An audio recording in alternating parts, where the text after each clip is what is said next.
madaling araw o bukas ng umaga, susunod na araw. Ay nako, marami akong gustong turuan ngayon ng Bible, pati si Britannica. Yung term na rapture ay hindi mababasa yon sa English Bible.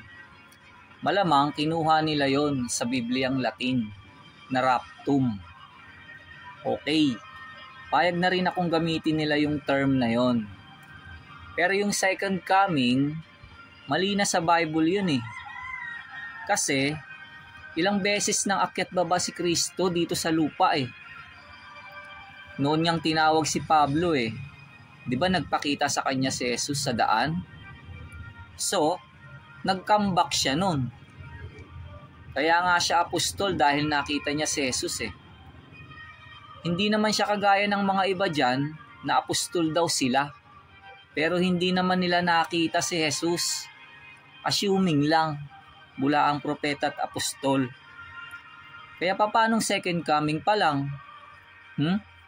No. Basa Biblia. Gawa 9:17. At umalis si Ananias at pumasok sa bahay at ipinatong ang kanyang mga kamay sa kanya na sinabi, Kapatid na Saulo, ang Panginoon, sa makatwid bagay si Jesus na sa iyo'y napakita sa daan na iyong pinanggalingan ay nagsugo sa akin upang tanggapin mo ang iyong paningin at mapuspos ka ng Espiritu Santo. Unang Korinto 9:1. Hindi baga ako'y malaya? Hindi baga ako'y apostol? Hindi ko baga nakita si Jesus na Panginoon natin? Hindi baga kayo'y gawa ko sa Panginoon? At saka, hindi po totoo na all members ng church ay makakasama sa tinatawag nilang rapture. Alam niyo po kung bakit? Kasi sa tunay na Church of God ay hindi naman lahat ng member nun ay tinawag ng Diyos at sumasampalataya eh. Merong hindi tunay na kapatid. Merong iba doon na pumasok lang ng lihim. Ipinasok ng lihim para maniktik or may ibang pakay. Nagpapatuloy na dumadalo pero hindi nananahan sa aral ni Kristo. Hindi sumusunod sa kautusan. Mga di banal yun. Hindi makakasama sa rapture yung ganon. Hindi yun makukuha. Maiiwan yun. Read Bible. Galatia 2:4. At yaon ay dahil sa mga hindi tunay na kapatid na ipinasok ng lihim, na nagsipasok ng lihim upang tiktikan ang aming kalayaan na taglay namin kay Kristo Jesus, upang kami ilagay nila sa pagkaalipin. Judas 1:4. Sapagkat may ilang taong nagsipasok ng lihim, yaong mga itinalaga ng una pa sa kahatulang ito, mga di banal, na pinalitan ng kalibugan ang biyaya ng ating Diyos, na itinatatwa ang ating iisang guro at Panginoong si Jesucristo. Ikalawang Juan 1:9. Ang sinumang nagpapatuloy at hindi nananahan sa aral ni Kristo ay hindi kinaroroonan ng Diyos. Ang nananahan sa aral ay kinaroroonan ng Ama at gayon din ng Anak. Mateo 24:39 hanggang 40. At hindi nila nalalaman hanggang sa dumating ang paggunaw. At sila'y tinangay na lahat. Ay gayon din naman ang pagparito ng Anak ng Tao. Kung magkagayoy sasabukid ang dalawang lalaki, ang isa'y kukunin at ang isa'y iiwan.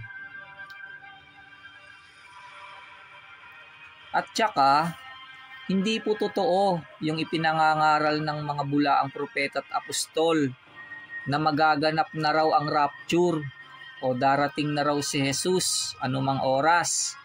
Maaaring ngayon daw o mamaya raw o bukas daw o sa makalawa raw, anytime daw.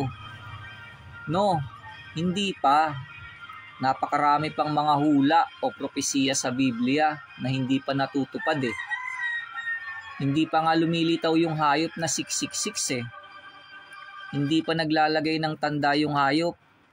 Hindi pa rin nagtatatak yung mga anghel ng 144,000. Hindi pa rin naguguho yung dakilang Babylonia. Hindi pa sila nagigera sa Armageddon. At marami pang ibang magaganap na mga kahindik-hindik na pangyayari, kagaya ng pagbukas ng anghel sa balon ng kalaliman at lalabas ang mga balang na may kapangyarihang gaya ng mga alakdan at magsisipanakit ng mga taong walang tatak ng Diyos. Pero hindi nila papatayin, pahihirapan lang nila ng 5 buwan. At marami pang iba. Pag nangyari na lahat yan, doon na malapit bumaba ang Panginoong Hesus. Pero ngayon, hindi pa panahon para bumaba si Jesus. Hindi totoo yung anytime na. Gets nyo?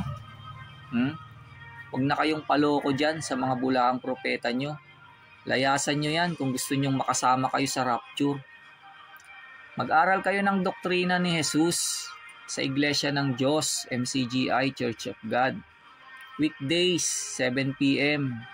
Nag-aanyaya siya sa inyong lahat. Basa Biblia.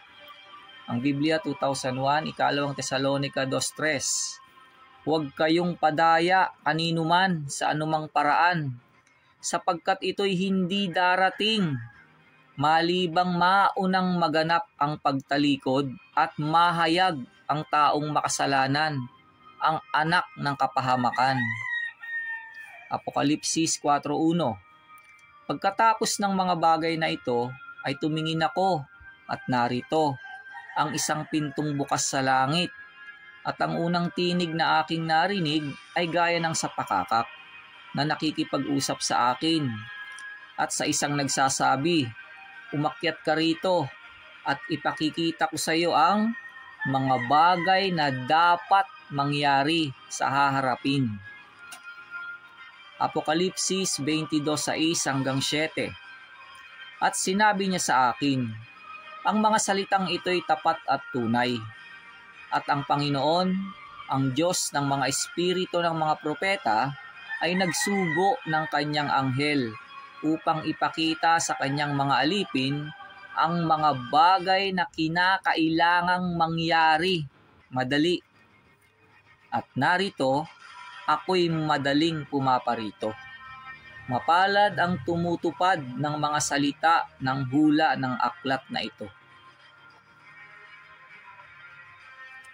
2 Korinto 6:17-18. Kaya nga, magsialis kayo sa kanila at magsihiwalay kayo, sabi ng Panginoon. At huwag kayong magsihipo ng mga bagay na marumi, at kayo'y aking tatanggapin. At ako sa inyo'y magiging ama, at sa akin kayo'y magiging mga anak na lalaki at babae, sabi ng Panginoong makapangyarihan sa lahat. Mateo 11:28-29.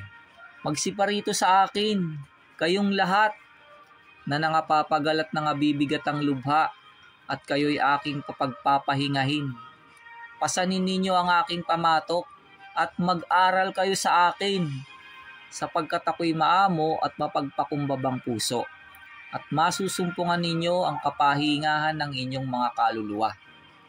1 Korinto 1:2. Sa Iglesia ng Diyos na nasa Korinto, sa makatuwid bagay sa mga pinapaging banal kay Kristo Jesus, na tinawag na mga banal, na kasama ng lahat ng mga nagsisitawag sa bawat dako, sa pangalan ng ating Panginoong Hesukristo, na kanila at ating Panginoon.